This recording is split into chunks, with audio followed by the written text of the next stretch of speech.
we've got here and we're struggling. We decided we're bribing ourselves with a sweet treat afterwards. Because I'm just a girl. You're two girls. We're just two girls who need sweet treats. Yeah. Sugary coffee. Yes. Welcome to Vampires and Mermaids.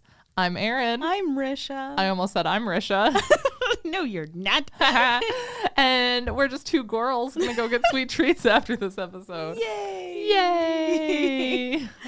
All right, let's jump in. All right, let's do it. All right, so. Oh, she got pages printed out. Yes, I do. 7, but one of them is pretty much, right? Beast.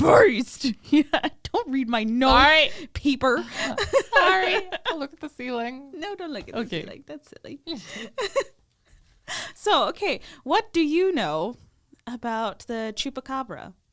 I am probably incredibly wrong about this. Go for it. I'm under the impression that the Chupacabra is the Spanish name for Bigfoot. But I'm going to go that's wrong. That is incorrect. Okay. I know I watched What's New? I think it was What's New Scooby-Doo. I don't really know which. What's New Scooby-Doo? We're coming after you. That song slaps. I don't know if it was actually What's New Scooby-Doo or just like a different version, but I know I watched a Scooby-Doo of where they went after the El Chupacabra at my friend Owen's house. I don't remember the episode. That's fair. I remember his mom made us like little mini pizzas though, and it was great. Nice. That's all I know about Nice. El Chupacabra. So the word comes together. So not Spanish Bigfoot. No, it's not Spanish Bigfoot. That is incorrect. Classic. So it pretty much translates to goat sucker. What? Yeah. So it's an animal that would suck goat's blood.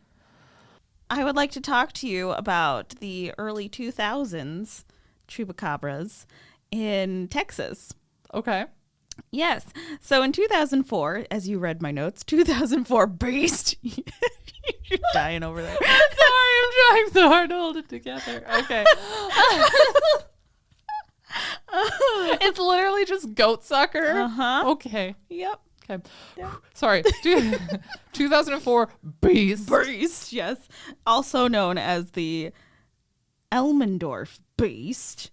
So what? That's a fun word. Yes, yeah. Which is from Elmendorf, Texas. What does Elmendorf mean then? Does that mean? It's a town. Dorf is like village. Okay. Elmen, I'm guessing, is like The trees. elm tree. We'll take that. All right. So Elmendorf. Yep. And in 2004, there was this animal that was going around, and people were scared about it. People thought it was like a Mexican hairless dog. Others were like, it's a wolf coyote cross. And others still were like, it's the Chupacabra. It was blamed for several attacks on livestock, and it just had a gross appearance. People said that they thought it looked like a coyote that was altered by sickness or congenital ailments. I'm thinking like mange. Mm-hmm. That's some eye problems. Oh, I will get to that. Oh. And some also said they thought it looked like a lab experiment that escaped. Or that it was previously an unknown form of canine. Okay. Is that canid? Is that also a way to say that? Canid? Is that also a way to say that? No, that's Let me how Google. my I think that's right. yeah, canid. I feel dumb that I don't know that. Canid. Well, you're supposed to know everything about animal science. Canid, a mammal. A mammal. We are doing great with words today. A mammal of the dog family. Oh, So yeah, you're good.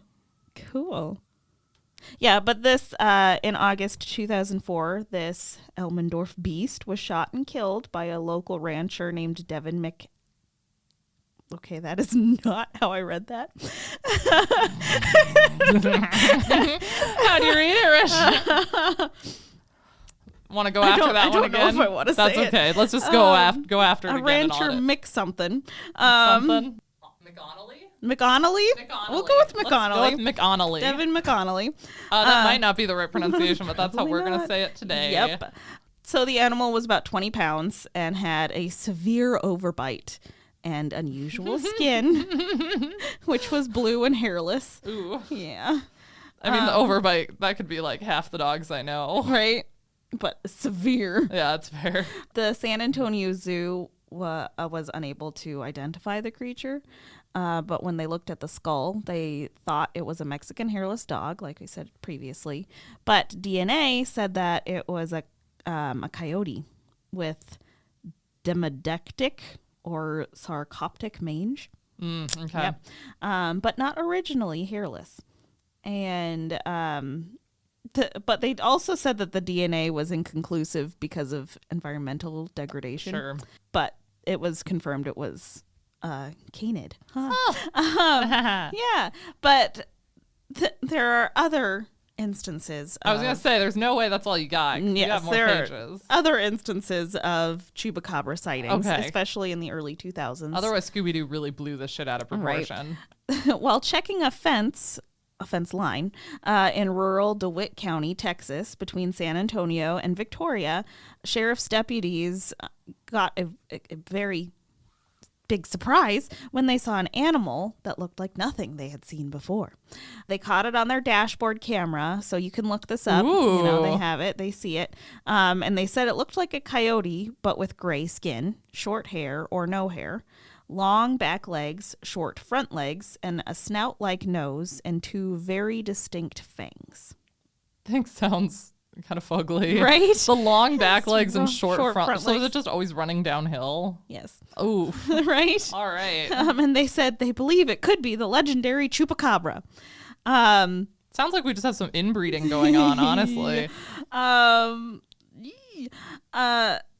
So while in South Texas, they say that they've never actually, like, this hasn't been a thing, even though in 2004 there was one in Texas.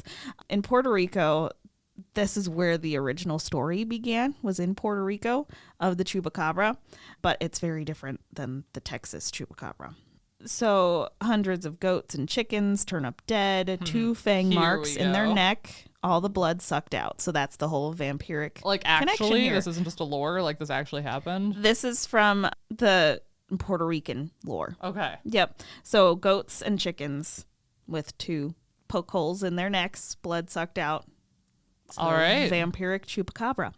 And so I guess, like you said, it's like Bigfoot is what you had said, right? Yeah. So they do tend to put it in a similar category. Okay. Because the Puerto Rican Chupacabra tends to be larger. Oh. And tends to be more of that kind of imposing force, but also hidden, like nobody ever sees it. Sure. But definitely sucks the blood out of chickens and goats. Okay. Yep. That makes me feel a little less Yeah. dumb. I think maybe the Scooby-Doo movie did not give me this information. It might have been my friend who I was watching it with, because he was very overconfident and totally could have just told me that, thinking it was true. But it was definitely like the Scooby-Doo clan was in a Spanish country in that movie. So maybe that was Sure, why more we the- thought that, at least. Sure, that could be. But the Texas Chupacabra is more of like a social phenomenon where they see these. Inbred, fucked up, really mangy sad dogs. dogs. Oh. Yeah, and so they get lumped into Chupacabra. Okay. And so, like you said, mange. You mentioned mange. It wasn't really until like the early 20th century that these animals that were the smaller ones that tended to be linked to the Chupacabra, and they were very vague, not unlike like the original vampire stories that we've talked about, where they don't really have like super physical appearance to them other than what they do. Yeah. And so that was kind of the Chupacabra originally, until it got, I don't know, solidified into something more. So it was in Puerto Rico in the 1920s when the tail originated more solid, I guess. Sure. Got as more like consistent. the larger beast that sucked goat and chicken blood. Damn.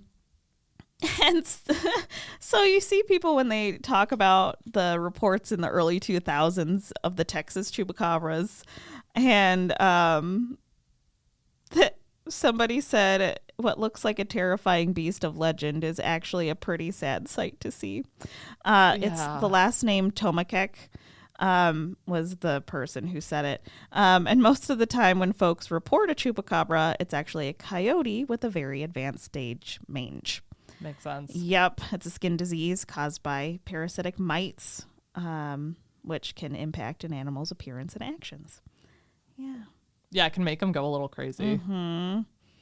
Well, I guess they probably also, like how we've talked about dogs react to people's emotions. And so I wonder if they don't react to people being like, ugh. Right. You know? Probably. I don't know. There's actually a really cute cartoon about mange. Oh. Yeah, I'll have to show. I'm gonna see if I can find it and I'll show it to you at some point. But yeah, please. yeah, do. it's a. Or link it to. Oh to yeah, I the can do episode. that. Yeah, because it's this guy who it's the story of like an ex-military dog, and he befriends this like kitten. Like he gets adopted into this different house, and he has this little kitten buddy, and it's really sweet. And they go through all these trials, but at one point, like the kitten finds this like werewolf, and it was so scary with her friend who's like the sketchy neighbor raccoon kind of thing. And he's like, yeah, look, it's a monster. And then the military dog is like, that's a dog, it has mange, it needs help. And they end up like helping it and adopting it. It's really cute. That's sweet. Mange causes dogs to lose almost all their hair, usually except for a little bit between their shoulder blades, and that sticks up. Skin gets gray and scaly, looks kind of gross and sad. So coyotes will take a chance near humans and livestock in desperate attempts to find food, which create those closer encounters that they see. And they're immunocompromised by this, and so their body can't fight it off. And so they search for food because they're not doing well. Yeah. Yeah. So they take risks, which is really sad. Yes. And so the woman who lived on this ranch, she shot and killed it and sent it in to get DNA test because she was curious. I like it. She's like, I'm going to figure this crap out right here, right now. Especially because the interest in the chupacabra had been overwhelming. And so I'm sure she was like, either she was swinging one or the other way. She was like, oh, it's got to be the chupacabra, so I got to prove it. Right. And, like, this is crazy. Or it's like, all these people need to stop coming out here and talking to me about this, or just, like, giving me all of this attention because I just want to be left alone. Exactly. Just let's get this she cut, was either like, nip it in the bud. Please shut the fuck up about the chupacabra, Right. or she absolutely believed it was real. Right. But they sent it in, and so they found it was canid. You know, it's a canine animal. And there were 3 other dogs that looked like this around there at the same time as well. But she shot this one and sent it in because it was on her property going after her animals.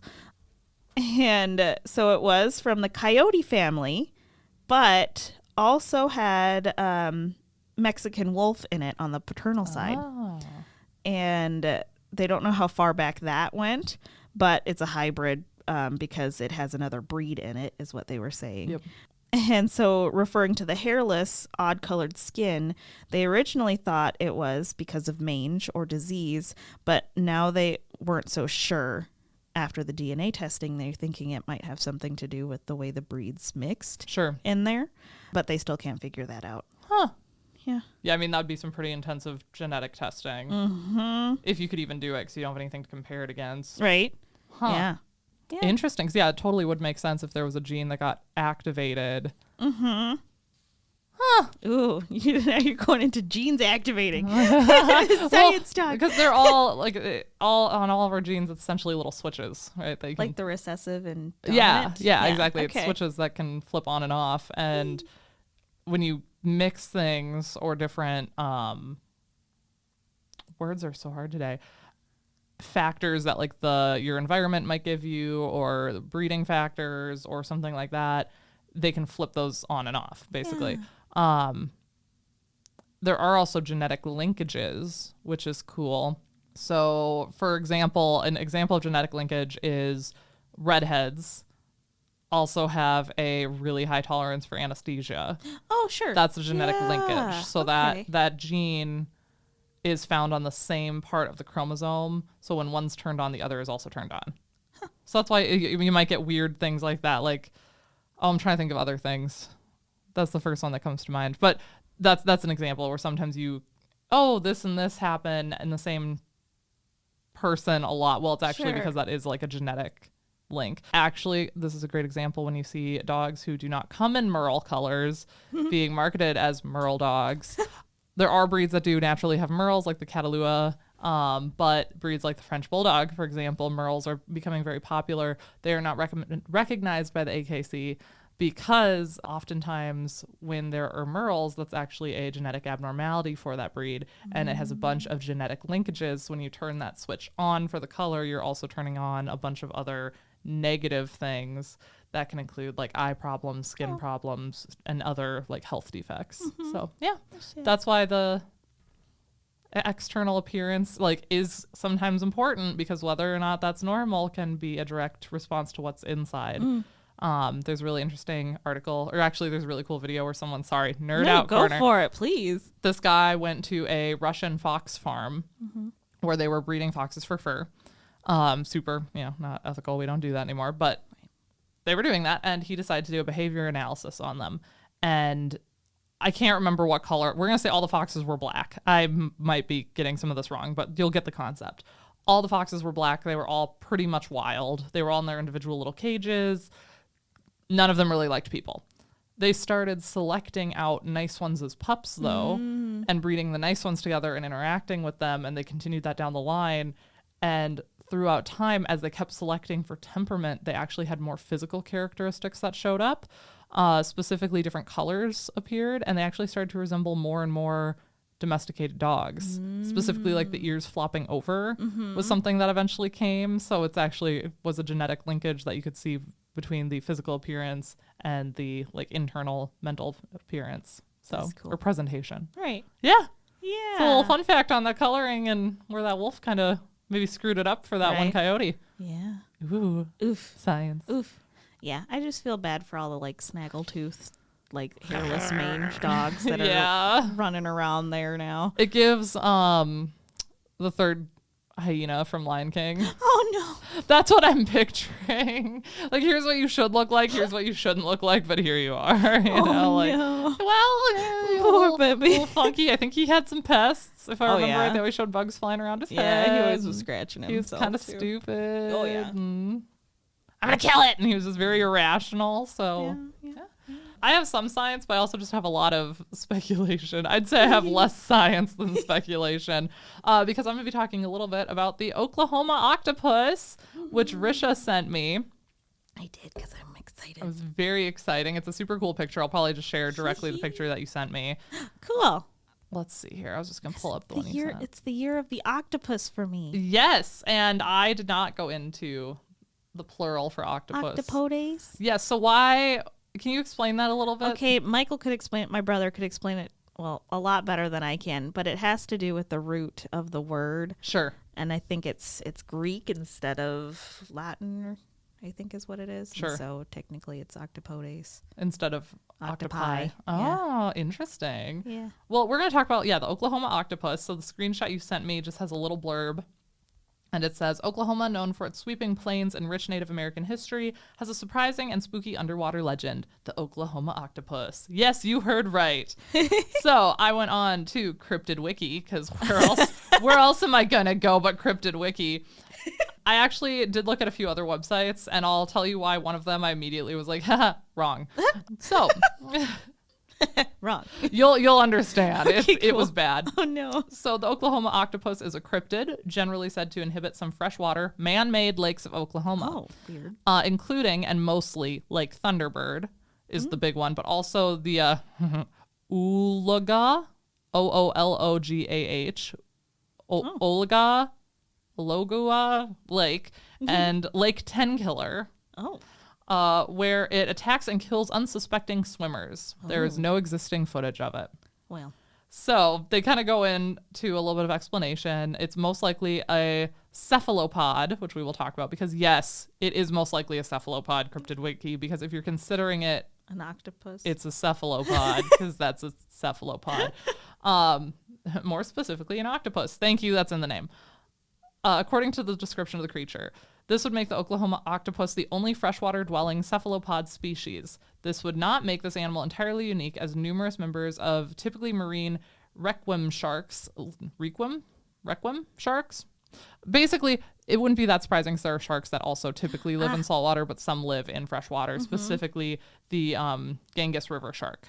So we do have some sharks that do that. There have been sharks who swim upstream through rivers before. I think some have gotten all the way to like Missouri. Yeah, and the Mississippi. Yep. Yeah. Yep. So it is totally possible for some, but there haven't been any cephalopods who have done that. They're too smart. That could be. Some skeptics doubt the existence of such an oddity. However, octopi or octopodi, octopodi, right? Yeah. Okay. Have been recorded, at least for brief periods of time, living in freshwater environments. One such case involved a common octopus being caught in Lake Conway in Faulkner County, Arkansas.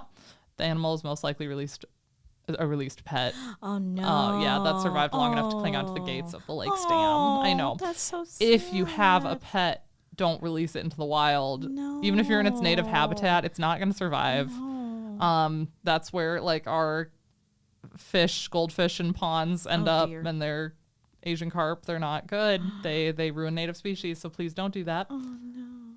So anyway, according to this rumor, this freshwater cephalopod, which again, other than like very strange occurrences which don't naturally occur, would be the only one of its type, is about the size of a horse and resembles an octopus with its long tentacles and leathery reddish-brown skin. Ooh.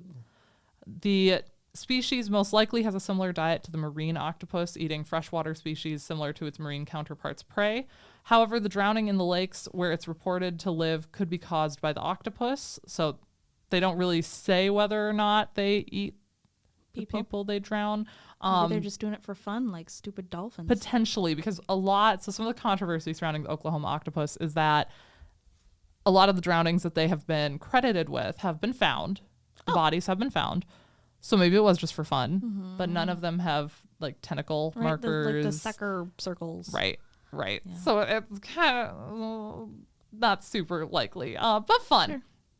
So the reason that I had to laugh when I talked about how I went on one website and was like, wrong, is because in this one I made it very clear that the lakes that they live in are man-made lakes. Okay, specifically Lake Thunderbird. One of the websites, it was like the second one on the Google page. Like it wasn't one I had to deep dive to find. Goes on to tell how the Oklahoma octopus is a Native American legend that's been around for hundreds of years. And specifically, the native people talked about how it lived in Lake Thunderbird. Like, it was very clear that they still lived in Lake Thunderbird. Lake Thunderbird was made as a water reservoir in the 60s. I'm not saying native people don't have stories too, but that's not a legend. That's not hundreds of years. Yeah, that's why I was like, no. So that's just a little bit about the octopus. If you didn't notice, the mermaid section might have turned into water monsters also, but I feel like that you're along for the ride anyway. Yeah. So we already talked a little bit about cephalopods. They also include things such as, they're part of the mollusk family, I should say. Specifically, they're predatory mollusks, so they hunt for their own food. And they also include the giant squid. So, because I didn't have a ton to talk about, we're also going to just talk a little bit about the giant squid from Harry Potter. Oh, from Harry Potter. Where are you going? I'm thinking the giant squid, like that's at the bottom of that's true. The ocean. We'll talk a little bit about like a giant squid in general too. So what are giant squids in real life? Terrifying. Because they are real. I didn't really know that. I thought they were just a Harry Potter thing. No. Giant squids are among the largest invertebrates and animals on Earth, with males reaching a maximum length of 13 meters, which is 43 feet, and females reaching 10 meters, 33 feet. However, the largest giant squid ever found was 59 feet long and weighed almost a ton. There are unconfirmed reports of giant squid that are over 65 feet long. They sound terrifying. Mm-hmm. And they just like float there with their tentacles down usually. Yep. Ugh. Yep. They are rarely seen by humans. Most of what we know about them is from finding them washed up on beaches. Because as you mentioned before, they live very deep in the water. So typically we only see images from like deep water cameras or boats or things like that.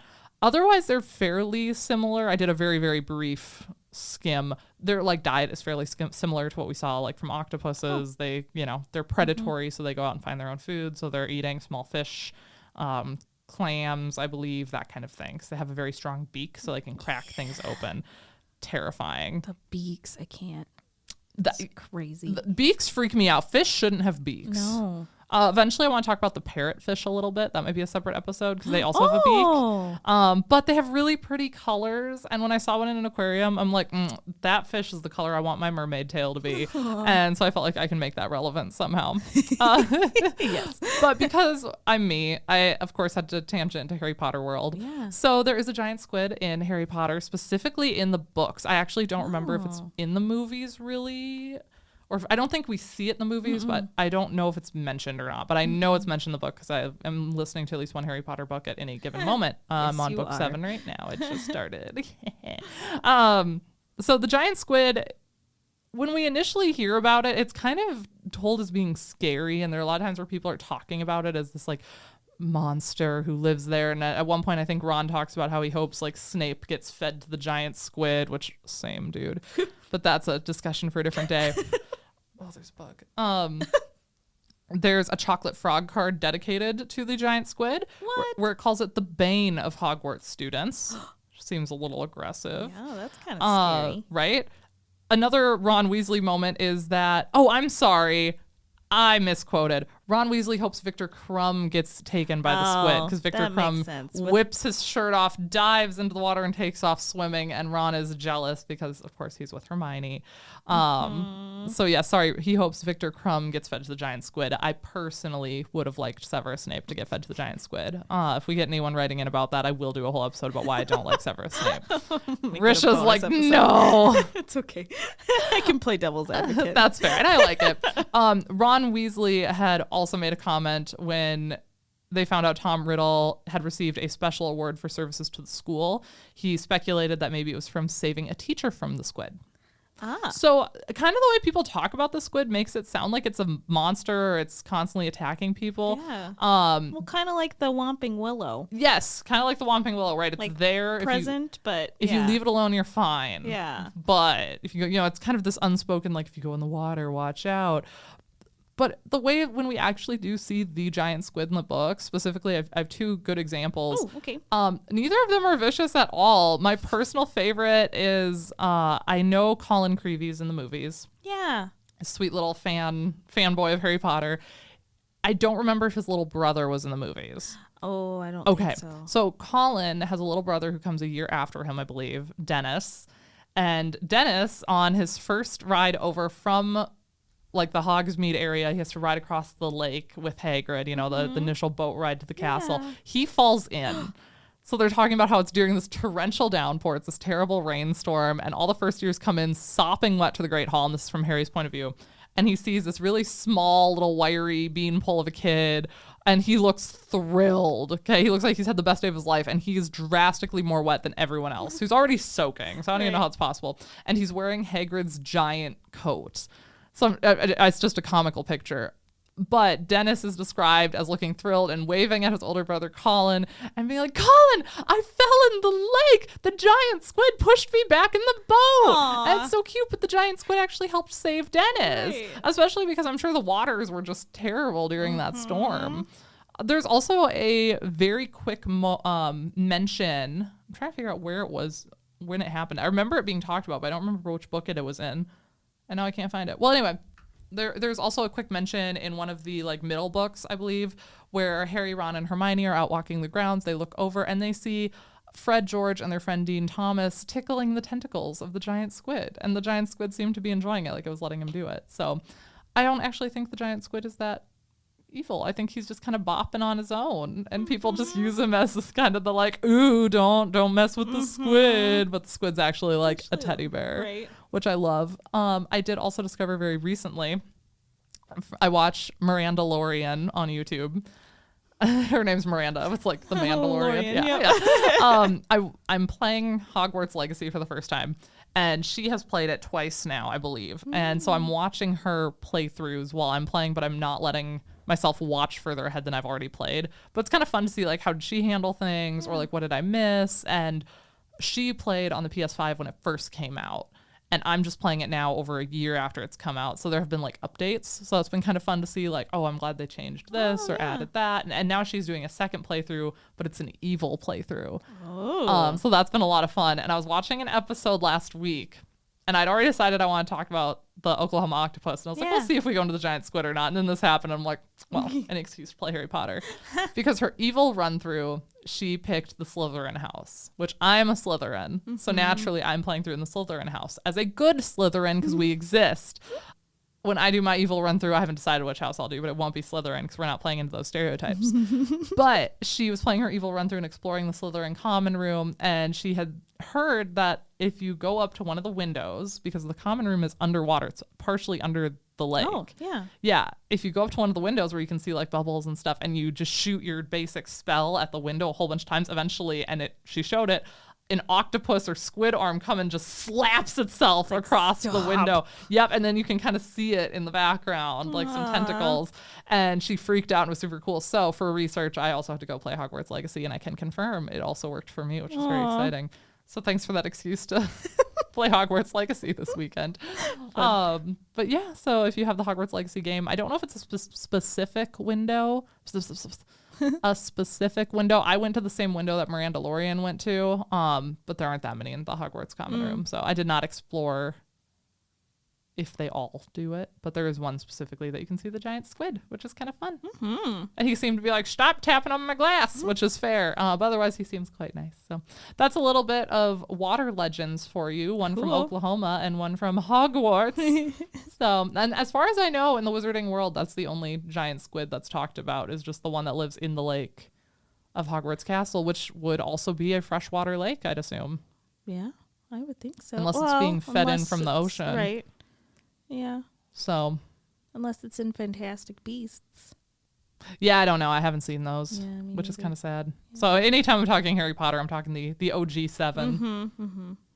So yeah, that's what I got on some mythical water beasts today. Ooh, we got animals this time around. And real.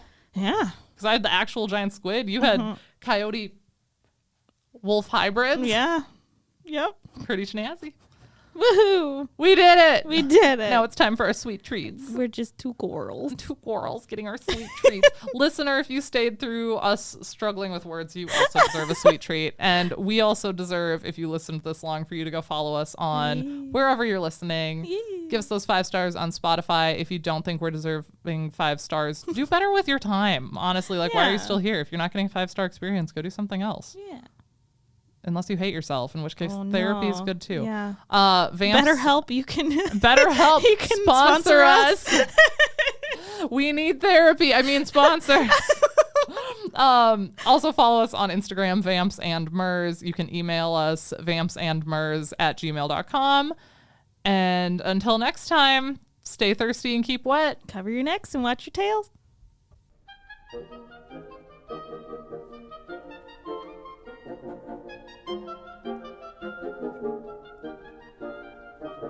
Obscurantism and obfuscation. Orally observed, gentle listener. Gentle listener. Gentle listener. Gentle listener. Obviated objects of oblivion. Obambulating about. Offered unto you. Offered unto you. Offered unto you. In the Tapestry Radio Network. TapestryRadio.org. From our fancy to yours.